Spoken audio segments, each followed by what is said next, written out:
Good evening in Europe and Israel. Good afternoon in America. My name is Krzysztof Persak, and it is my pleasure to welcome you to the distinguished lecture series organized by the Polin Museum of the History of Polish Jews as a part of the Global Education Outreach Program. Our speaker today is Professor Dr. Peter Klein of Torah College in Berlin. Professor Klein is an eminent expert on Nazi crimes and the Holocaust. He authored numerous research publications and documentary volumes in this field. They include, among others, an edition of the Einsatzgruppen reports, monographs on the functioning of the administration of the Łódź Ghetto, and on the persecution of Jews in Nazi-occupied Riga, as well as documentary analysis of the Wannsee Conference. And this is the latter event that brought us all here today. 3 days ago, January 20th, marked the 80th anniversary of the 1942 Wannsee Conference, where high representatives of the German administration, security police, and Nazi party discussed the ways to finally solve the Jewish question. Professor Klein will speak today about the interpretations and controversies connected with the Wannsee Conference and of its significance in the wider context of the Shoah. Before I give the floor to our speaker, let me encourage you, the public, to ask questions on the YouTube chat, and Professor Klein will be pleased to answer them after this lecture. So, Professor Klein, please, the floor is yours. Dear colleague Persak, I may thank you for the friendly introduction, and I'm honored to give a lecture today for your audience, for your international audience. And the lecture will be based on, well, a short, or no, in normal cases, it isn't a short presentation, but I think we will see that I am not speaking longer than 40 minutes. So our subject today is the Wannsee Conference on Genocide on January the 20th of 1942. And I would like to give you a short overview about the attendance or the participants of that meeting, the document and its main quotations regarding the so-called final solution, and the different interpretations together with other documents where we can, of course, we together can reflect on the interpretations. So I may start with the house. This is the so-called guest house of the security police and SD on the Wannsee lakeside. A view from today, because the shape or the architecture of the Wannsee Conference House never changed. It was built up in 1940-15 by a Berlin factory owner who produced things like, you know, cosmetic creams, shampoos, soaps, and so on. And well, he was urged to sell this whole real estate in 1919 because he misinvested all his money into the victory of the First World War. And the second owner was the authorized representative of a very large Huel steel company in Weimar, Germany, in possession of a man called Hugo Stinnes. And this man lived there until 1936, when he was brought to jail because of embezzlement. And then this house came into the possession of the so-called security police and SD, which has, in normal cases, its main headquarters in the inner city of Berlin at the main security head office in Prinz Albrechtstraße. So this is the house where within 90 minutes, the so-called final solution of the Jewish question was discussed. and harmonized between the central authorities, the occupational authorities in the East, and the chancelleries in Germany, under the leadership of the person who invited all others, Reinhard Heydrich.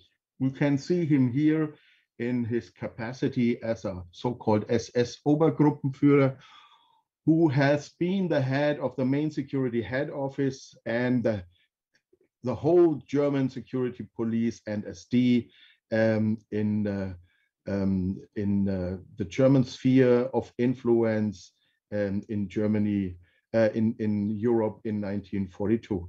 So at the time of the conference, he was 38 years old, so relatively young. These participants mark the security police and SD, the representatives of the security police and SD who attended the conference too. So on the left upper side, you can see Reinhard Müller, who is the at this time the head of the Geheime Staatspolizei, of the secret state police, and he was 41 years old.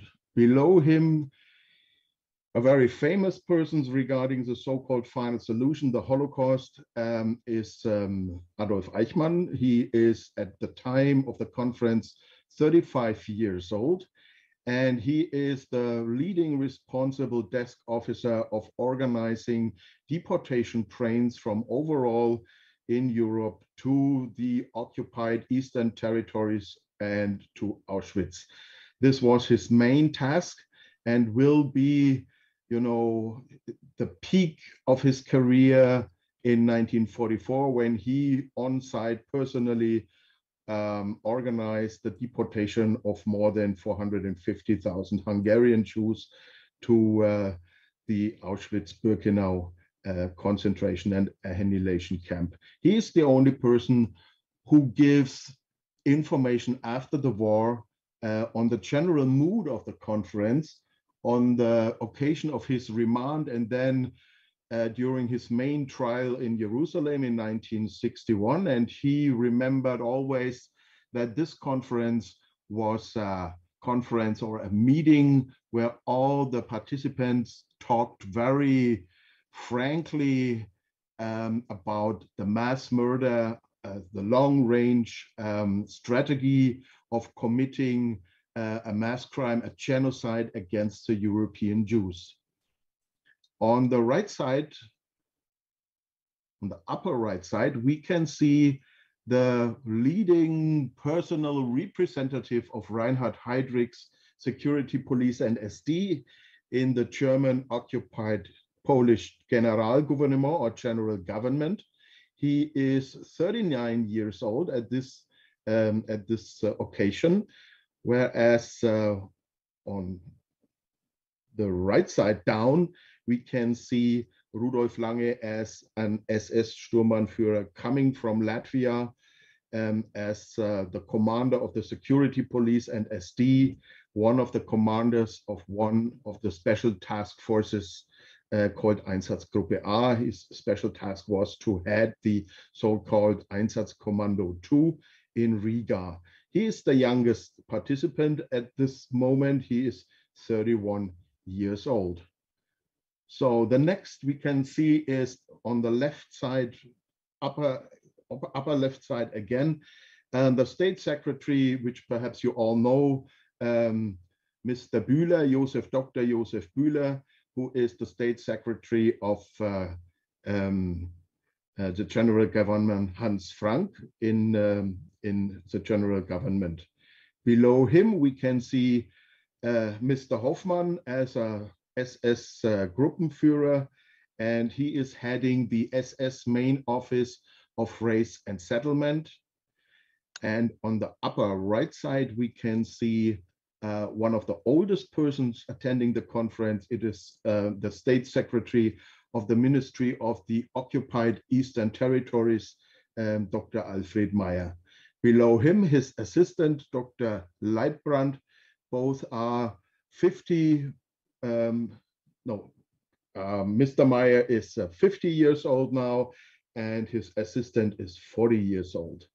So the last but not least persons are the state secretary within the Ministry of Interior on the left upper side, Dr. Stuckert. He is 39 years old at this time at the Wannsee Conference on January of 1942. Below him is Erich Neumann. He is the state secretary of the so-called plenipotentiary for the 4-year plan. So of Hermann Goering's in his capacity of a so-called, may I say, super minister of war economy.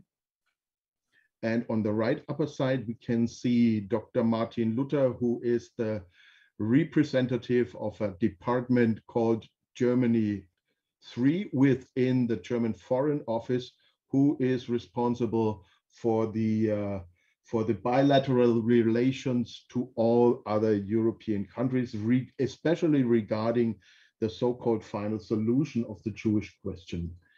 On the right side down, we can see the representative or the state secretary of the Ministry of Justice, Dr. Freisler, who is a very famous person in Germany because we have a lot of documentary film clippings on his trial against the persons who tried to assassinate Hitler on the 20th of July in 1944, where we can see him as the leading judge who behaved very, very scandalous. And last but not least, the two representatives of the so-called chancelleries. So on the left, we can see Dr. Kritzinger. He is nearly 50 years old in January of 1942, and he represents the Reich Chancellery, so the state chancellery of Hitler in his capacity as the head of the German government. On the right side, we can see Dr. Gerhard Klopfer. He is now at this moment 36 years old, and he represents the chancellery of the party, of the NSDAP, of the Nazi party. So we can see the average age is a little bit over 42, which means that the whole group is a relatively young group in comparison to the role they are playing as state secretaries or at least department heads. With the exception of Martin Luther and Wilhelm Stuckert, all these persons came from a typical middle-class family. One of them, Kritzinger, as we can see here on the left side, was the son of a Catholic pastor. 11 of them had a Protestant and 4 of them had a Catholic background. 7 of them had fought in World War I. 1 was severely wounded. 4 of them were prisoners of war. 8 come from the war youth generation, as we in Germany say, representatives, the generation which was between 12 and 17 or 18 years when the First World War took place between 1914 and 1918. So 10 had been to universities, 8 had awarded a doctorate, in most cases in law. 4 of them were really old fighters in the Nazi party, being members since 1925. 3 joined membership in 1931 and 32. So when the Nazi party had their first successful Reich elections, and 5 of them joined the Nazi party during spring of 1933, when it was clear it is useful for your own career when you became a Nazi party member. So let's jump to the document. On the left, you can see the letter, the covering letter, as you may say, from Reinhard Heydrich to the attendant or the participant of the conference, Mr. Luther from the German Foreign Office. And on the right side, you see the first page of the so-called Besprechungsprotokoll, or the protocol of the Wannsee Conference. And if you take a closer look, you can see that in normal cases, we can count with 30 copies of it. And this is the copy number 16.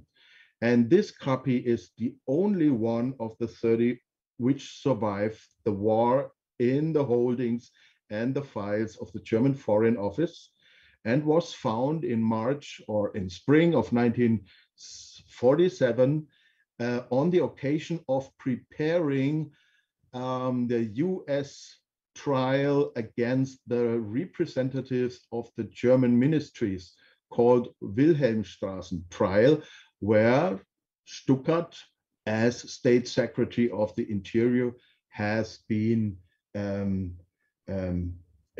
the end convicted, also because of that document. The European dimension of the whole meeting is represented by a statistic of all Jews living in Europe. And the text of the document refers to the forthcoming fate of these 11 million persons.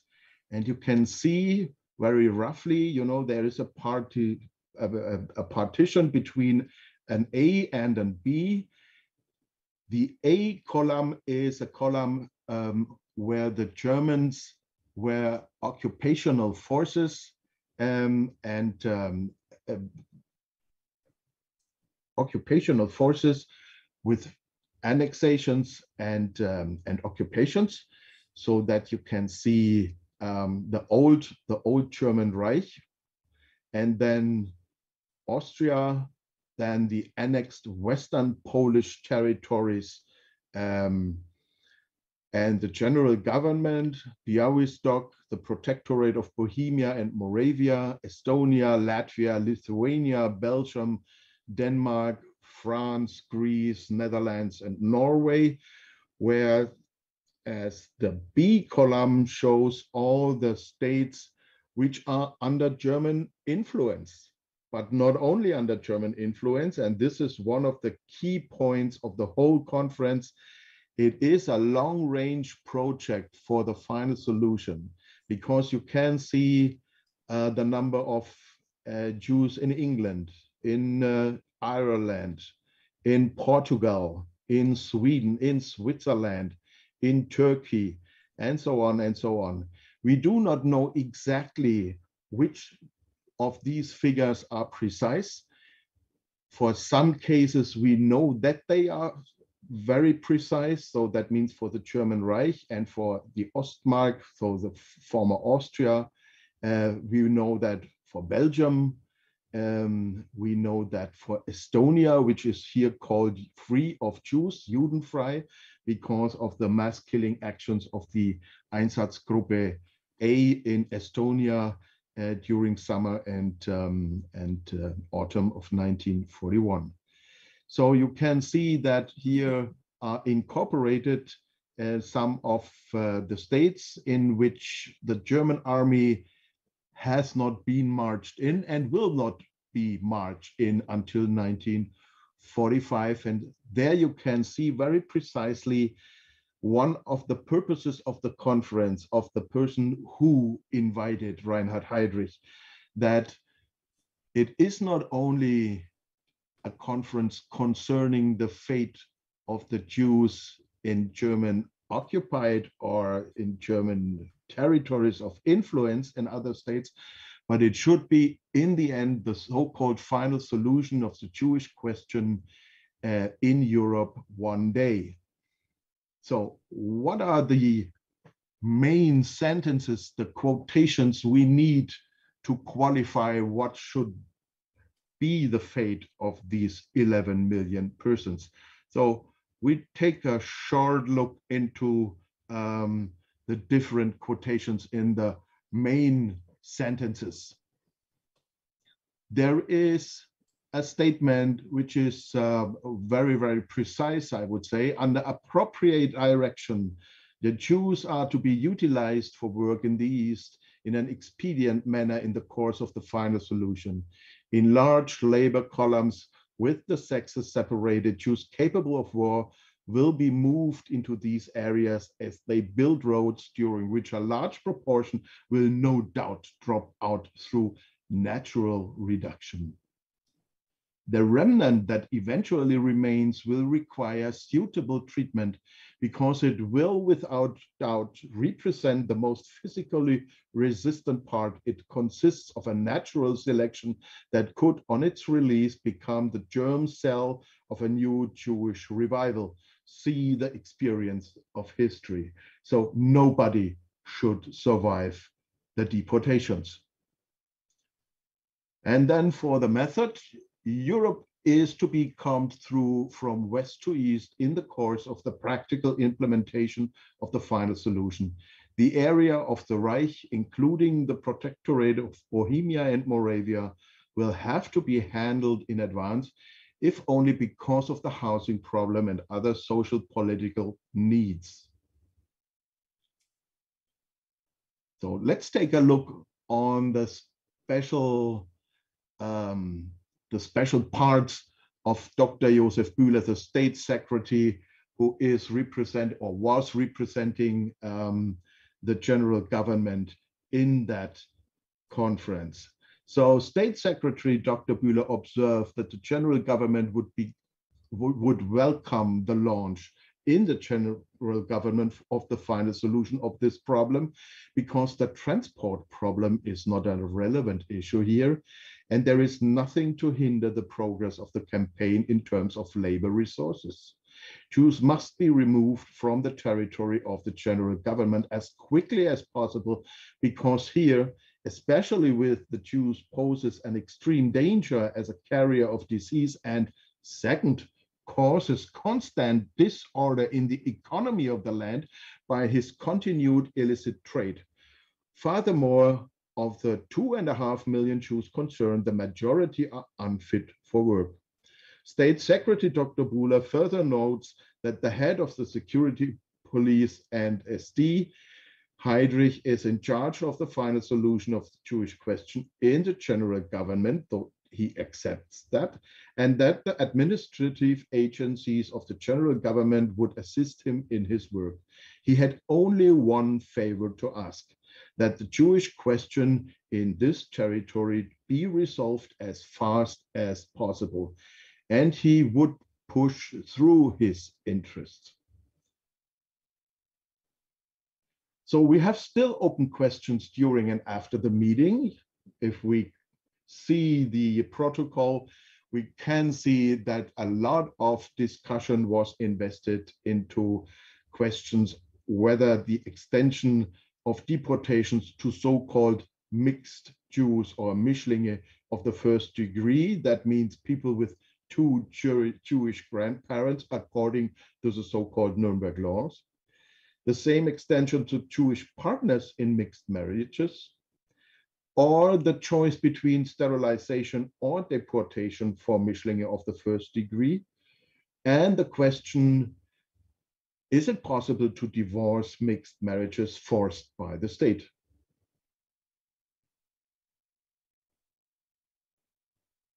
The conclusion from the document itself leads to 5, I would say, fundamental sentences. Heydrich's role as a chief coordinator of the Holocaust strategy in a European context was accepted. Heydrich himself agreed in starting the deportation and mass killing in German-occupied Poland, the general government. You know, these combing out whole Europe from Jews from the east, from the west into the east, was no longer the main issue. You can see that the general government was the first site in which the Polish Jews were actively murdered by sending them into annihilation camps. All representatives of the German bureaucracy accepted the mass murder on 11 million men, women, and children. And I would say it marks the political and moral bankruptcy of Germany. You know, You cannot fall deeper. But this roundtable meeting did not decide the Holocaust, as it was said, decades ago, and for a long time. It is still now a preoccupation that the roundtable meeting decided the fate of 11 million European Jews. So let's switch to the historical context. In looking at the time of 40 minutes, it is nearly impossible to go deeper into these 4 points, but we have to at least mention them. The mass killing operations of the mobile special task forces, or what the Germans always called Einsatzgruppen, since the summer of 1941 in the Soviet Union. We know that at least from starting and mid-August in 1941 on, we can see that these Einsatz, or these special task forces, were beginning with mass killing actions, not only against Jewish men or suspects, but to kill out, to murder whole Jewish communities, no matter how big the community is. So if you mention Kiev or other places, you can see it and you can date it a little bit. It is always linked to, I would say, the personal being on site of Heinrich Himmler and Reinhard Heydrich.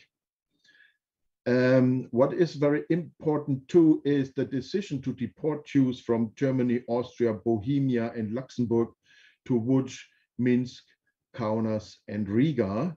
And it is very interesting to see that the fate of all these deportees, 20,000 to Łódź ghetto, 7,000 to Minsk ghetto, 5,000 to Kaunas, and nearly 19,000 to Riga until the 19th of January in 1942. There is a lot of differing or a lot of difference in the fate of these deportees. In Łódź, where we have on the side of mid-January the first deportations from Jews from the Łódź ghetto, German Jews or deportees from the West were spared out. Rumkowski and the German security police only choose Polish Jews for these deportations into the annihilation camp of Kulmov. The 7,000 persons who came to Minsk, it's interesting to see that the German security police and SD made room for them by killing over 12,000 white Russian Jews or Belarusian Jews living in the Minsk ghetto and creating a ghetto within a ghetto. Whereas all the deportees to Kaunas were killed in 2 mass killing actions on the 25th and the 29th of November in 1941. And Riga, which is a very interesting place, I may say, in this connection, was the site where now 19,000 transports from the West arrived. The first transport leaving Berlin on November 27th was immediately killed after arrival on the 30th of November by the command of the higher SS and police leader Friedrich Jeckeln there. And this was forbidden, it was not allowed. And Himmler protested massively against that.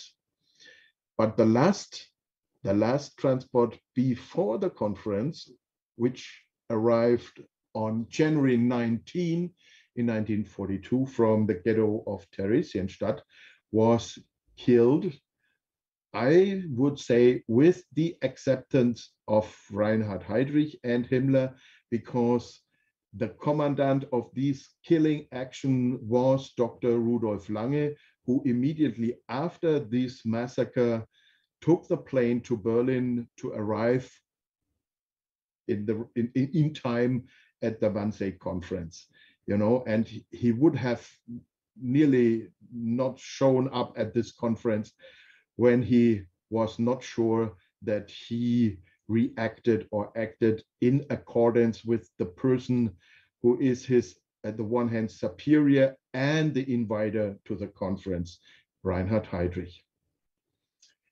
And the next point we should go into is the so-called construction site history of the camps in Auschwitz, in Belzec, in Chełmno, and in Sobibór. But we don't have time for that.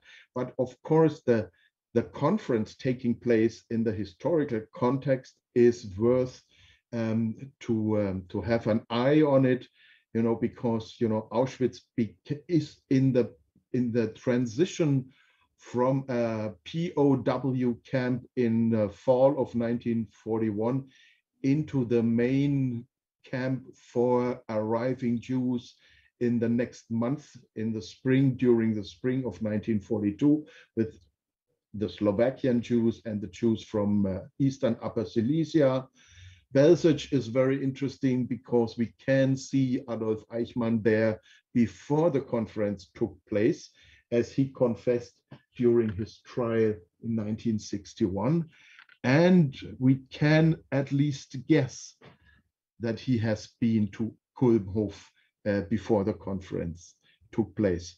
Sobibor is interesting for the fact that the main representative for all construction side of SS and police in the Lublin district, Mr. I think Hauptsturmführer Tomala, arrived at this place in the first week of February in 1942. So let's go to the main documents as the next point. This is a letter formally from Göring to Heydrich on July 31st in 1941. And what you can see here is the fact that I hope my cursor is to see that it is not an official letterhead. It is only a typewrite letterhead for the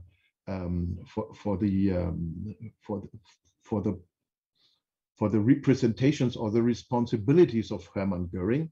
And then he writes to Reinhard Heydrich, and we can see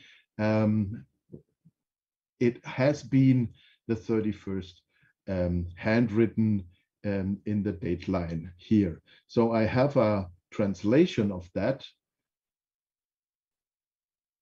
because it is one of the so-called key documents, and we will in the next minutes a little bit discuss about that. In completion of the task which was entrusted to you in the edict dated January 24th in 1939 of solving the Jewish question by means of emigration or evacuation in the most convenient way possible, given the present conditions, I herewith charge you with making all necessary preparations with regard to organizational, practical, and financial aspects for an overall solution, German Gesamtlösung, of the Jewish question in the German sphere of influence in Europe. Insofar as the competencies of other central organizations are affected, they are to be involved. I further charge you with submitting to me promptly an overall plan of the preliminary organizational, practical, and financial measures for the execution of the intended final solution of the Jewish question. So this is the authorization Göring gave to Heydrich months ago, over 6 months ago in 1941. And what does that document mean? This is a well, still open question in my view. And I want to give you, or to show you the reason why. This is a page of a little booklet of Hermann Göring in his, breast pocket, where he always noted his daily meetings. And this is a little booklet concerning from the time between January of 1941 and December of 1941. And the first very interesting aspect or topic is that the meeting between Göring and Heydrich on the 31st of July was the second meeting in the whole year. The second meeting, according to this little booklet. And what I want to show you is a very, very interesting detail. So we can see the place where he lives at this day, Karinhall, 70 kilometers north of Berlin. It is a Thursday, it rains. It's a little bit better in the evening. He stands up very late, I would say at 8 o'clock. Then he reads the newspapers, then breakfast, Frühstück. Then the first representatives of the Luftwaffe, of the German Air Forces, arrive and give their reports about the state of war in which the Germans are since 6 weeks. And then he eats, he goes for a walk, then he goes to bed for a sleep in the afternoon. And then it becomes very interesting. A 5:15, he leaves for Berlin, Abfahrt Berlin. 1 hour later, at 6 o'clock in the evening, at 6:15 in the evening, he meets Heydrich for only 1 hour. And then we have the main purpose why Göring leaves Karinhall and drives 60 or 70 kilometers, because he picks up his wife from the Anhalter Bahnhof, one of the main railway stations in Berlin, which are 5 minutes to go from the main security head office. So he meets Heydrich for only 1 hour, and I can't imagine that within 1 hour both discuss the final solution of the Jewish question and the question how to draft a first version of an overall plan, and so on and so on. I have the impression that it was urgent for Heydrich, but not for Göring. And when Göring found the time that he came to Berlin, he goes for a short time to Heydrich and signs a preparated document. And I would not say that this is really a key document. It becomes a key document, but it was not, I think, for the first impression, counted as a key document. But let's see what the main specialists in Holocaust research do think about the Wannsee Conference and the question of the entrust or the authorization of Göring to Heydrich. So Christopher Browning, who is a famous Holocaust researcher in the United States for decades, and is, a person on whose shoulders of research and historiography we all stand, is of the opinion Hitler, Himmler, and Göring, in view of the military victories of the Soviet Union, demand that Heydrich conducts a feasibility study in July of 1941. Well, I'm not of that opinion. With the decision for deportation in September of 1941, these 20 transports from Germany, Austria, Bohemia, Moravia, and Luxembourg to Łódź. The decision for mass murder was made in October in 1941 in view of the first military setbacks. So, from a short period of military euphoria to a sort of military disappointment makes the shift to the final solution. And in this view, the meeting on Wannsee Conference served to involve the German bureaucracy. So everything was decided for him months ago, at least 3 months ago, in October of 1941. The second interpretation comes from Peter Longerich, who for the long time served as a professor in London for contemporary history, and is a very, very, detailed specialist, biography writer, and so on and so on. And he had another idea or another interpretation. He says the whole Holocaust is not based on a single solution or a single decision by Hitler, but is a process that does not reach a conclusion until spring of 1942. Heydrich's role in that course is that of a seeker who is to draw up an overall plan for the fate of the European Jews for the coming peacetime. And the Wannsee Conference is just one step along this path. The third interpretation is from Christian Gerlach, who is now professor for contemporary history in Switzerland. And he said in 1996, Hitler announced during a meeting called shortly beforehand with his closest and oldest party comrades on December 12 in 1941 that he has now decided to murder the Jews of Europe. If the Wannsee Conference had taken place on December 9, as it was originally planned, the focus would have been on the fate of the Mischlinge and the Jewish partner in mixed marriage. And the source for this new interpretation came from Himmler's daily duty roster. And we have to keep in mind that one day before, in Hitler's Reichstag speech of December 11 in 1941, he declared the war on the US. And so the old prophecy that the new world war would not end in a victory of Jews, but in their total annihilation became reality. These are 2 pages of the daily duty roster of Heinrich Himmler, where you can see at 4 o'clock in the afternoon that there was a Reichs- and Gauleiter meeting in Hitler's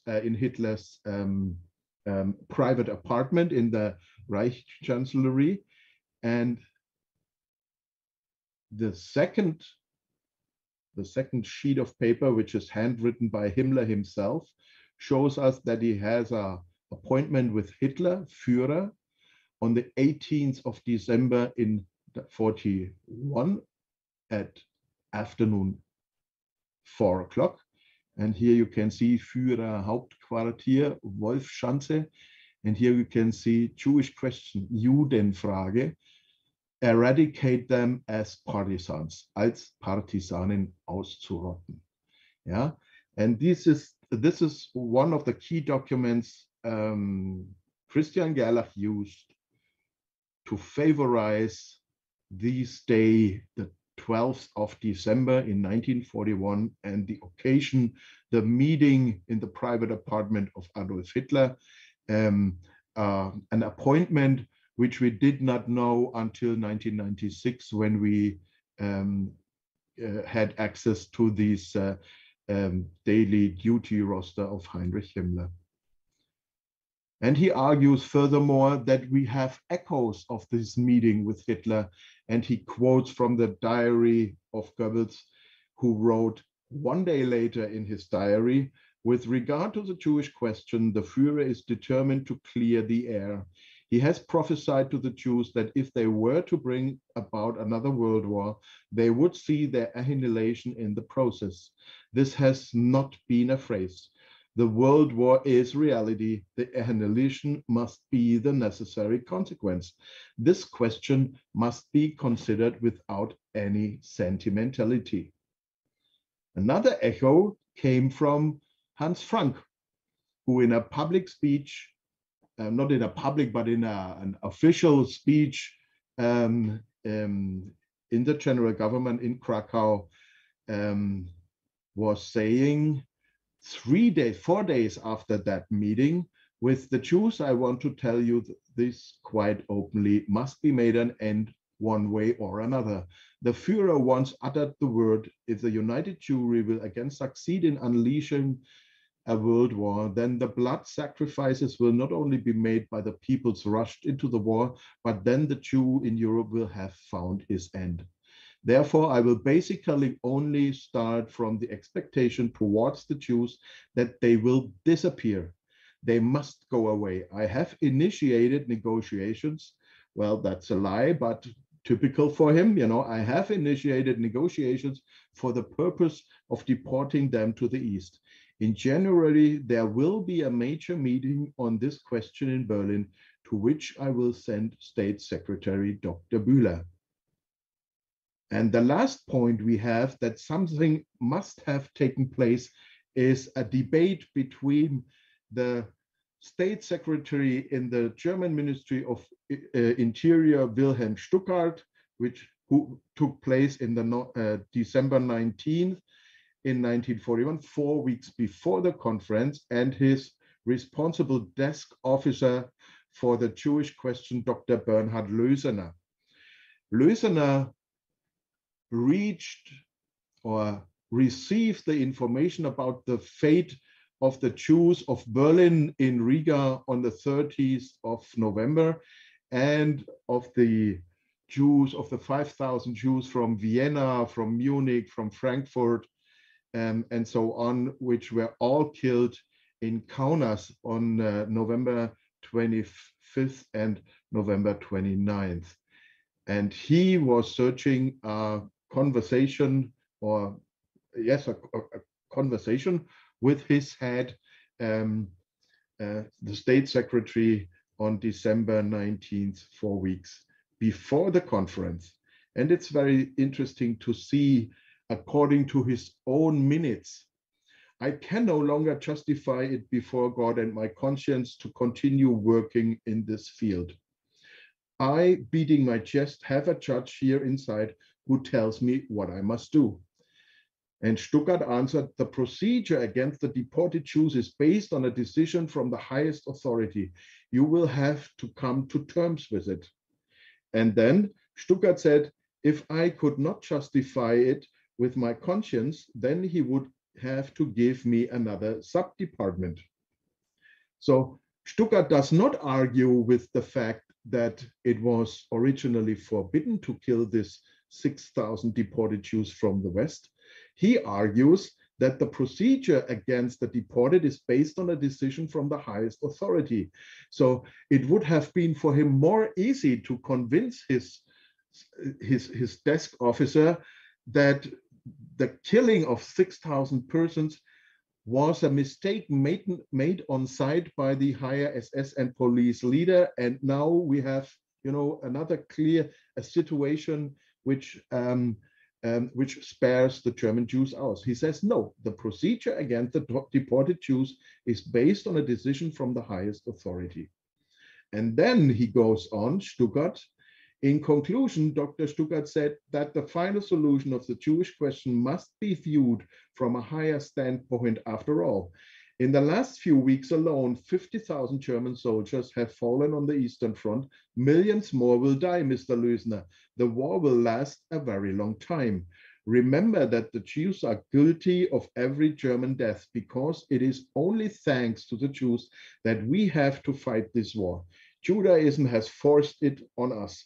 If we retaliate with harshness, one must realize the world historical significance of this harshness and not anxiously ask whether this or that particularly evacuated Jew who meets his fate is personally guilty of it.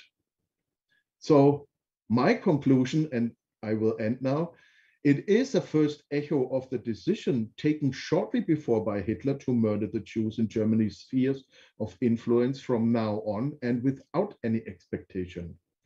There are no longer any long-term plans to deport the Jews, road building, as a quotation from the protocol, further east in order to kill them there in the end. All actions and initiatives by Heydrich and Himmler are no Holocaust decisions made by step after the conference. There are no partial decisions made by Hitler to radicalize the genocide after this meeting. Himmler's visits to Auschwitz, to Chełmno, to the district of Lublin, to Warsaw, and in Riga in March of 1943 show him pushing through on site one fundamental decision. Thank you.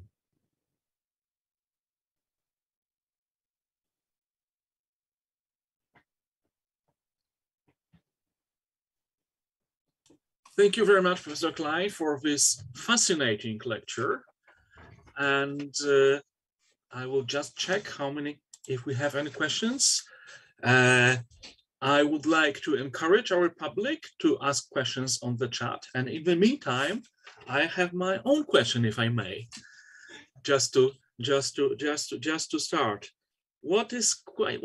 Perhaps it's not a very fundamental question. It concerns a detail, but what is striking when we look at these lists presenting how many Jews live in particular countries that Hitler and others intend to kill eventually.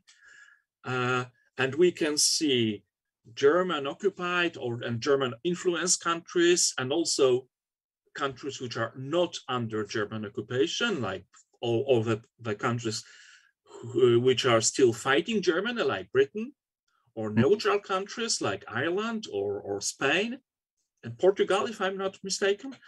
Yeah. Why there is no Palestine there? British mandate territory in Palestine, which is the center of one of the most important centers of Jewish life in the world at that time. Yeah, this is still an open question because, you know, I would say that that the whole African continent is the other side of the Mediterranean Sea is not mentioned in general.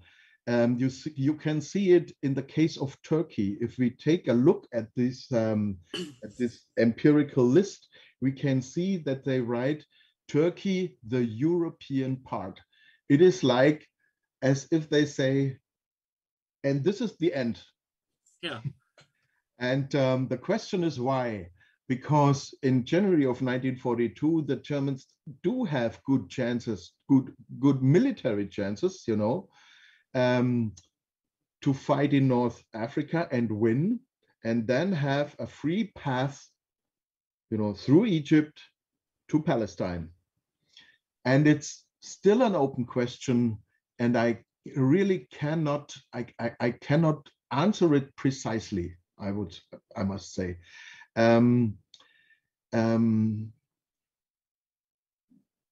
Perhaps it's that the other side of the Middle Sea, the Mediterranean Sea, is like a, you know, it's like a frontier. I don't know. I can't give a precise reason for it. So if we reconstruct the question how these numbers were compiled, we can see that the desk of 4B4 at the security main head office, with the help of the Reichs Association of the Jews in Germany, and with the help of, you know, public accessible encyclopedias and so on, combined all sorts of different numbers. And perhaps they did not have a precise number for Palestine, but I really don't believe it for myself, because, you know, they always claim that they have precise numbers, but all these numbers are not precise. You know, in some cases they are, and in some cases it's pure fantasy. Yeah. Yes. By the way, if I may just make an just for this information, I have just looked today at the website of the House of a Conference in Wannsee, the public memory site, and they publish a presentation which discusses Eichmann's numbers of Jews and confronts them with other information, other sources on the regarding the number of Jews in particular countries on the Eichmann's list. So it's very interesting, and I think those of us who are in depth interested in this issue may consult this material, which is I think very reliable and very clearly presented. And I have two questions from the chat from Ilya Lenski. First one was, was there any press reaction to the conference? We know of such reactions in Ostland, but was there something in Europe? And his another question: if we presume that the decision is made on December 12th, 1941, the decision to kill all the Jews of Europe, how do we interpret the Einsatzgruppen actions before that date as unsystematic local activities? Yeah, okay, thank you. So these are the questions we have so far from the chat. Okay, there had been no press reaction to the so-called Wannsee Conference because it was a meeting that should be kept secret. So no journalists were informed about that, and all informal news we can trace are that from the Ministry of Interior there must have been given a sign to the Catholic Church in Germany that there is, or that there happened a conference regarding the final solution. But this is, you know, these information came with secret channels, I would say. And so we do not have an official reaction of German journalists to that conference. And when in the last days of January of 1942 in Ostland, so in the German occupied Estonia, Latvia, and Lithuania and parts of White Russia, we do have a reaction on newspaper. It is in normal cases related to a speech given by Adolf Hitler in the Sportspalast here in Berlin on the 30th of January in 1942, because there he refers to his old threat given in the Reichstag speech of January 30th in 1939. And some headlines are designed like this, you know, the Jews must be eradicated and things like that. So they take out one sentence, you know, and put it in the headline or in the front line of the newspaper. And this is not referring to the conference, but to Hitler's speech in Berlin on January the 30th in 1942. The second question is the question how to interpret the mass killing shootings by Einsatzgruppen. Yeah. The mass killing actions of the Einsatzgruppen.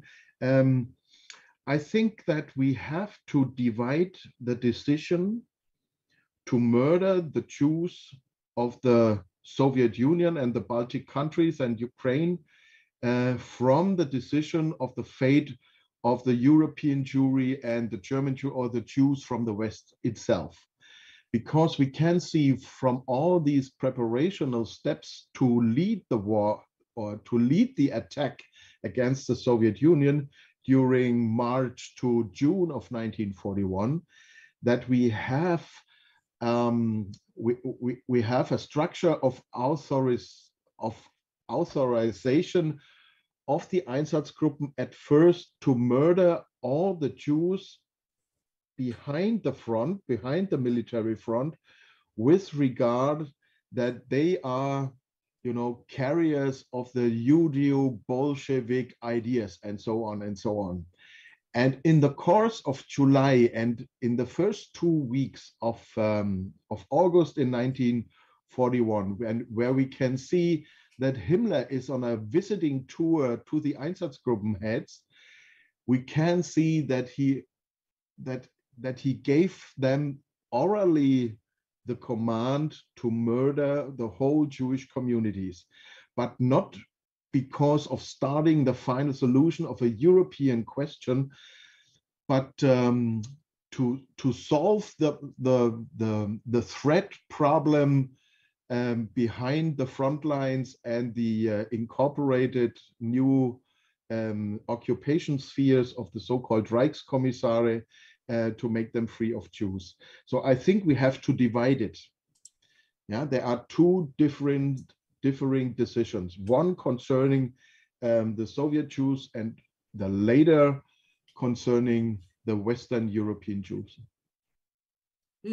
Thank you very much. And I have one more detailed question, and this is going to be the last question. Yeah. For tonight. You showed us the cover letter which accompanied the Wannsee Conference protocol, which was sent to the Ministry of Foreign Affairs.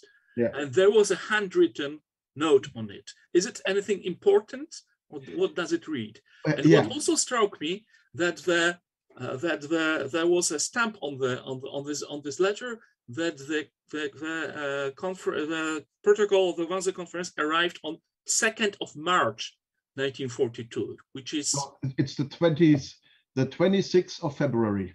Yes, all right. So that was mistaken. Okay. And a month later. Yeah, this is a very interesting detail, because this is a sort of a letter or a document which is not or has been sent as a normal documentation via the couriers, the internal post mail way. It is brought to another ministry by a special person who is authorized to bring or to deliver out these sort of material. And in normal cases, this person is authorized to lay it on the desk of the person who is responsible. And then the responsible person opens the letter and takes its notes and so on. And then after that, there is the official stamp of the receiving of that and bringing it to the registry. So it is not the way that the first thing is to stamp it. In these cases, it is the first thing to deliver it directly to the person who is responsible, and he decides when it is to stamp. And this is the difference between February 26, when it was sent out, and the incoming stamp of March the 3rd. That's very interesting. Yeah, that was the second question. The second question, and your first question. The handwritten note doesn't say anything important.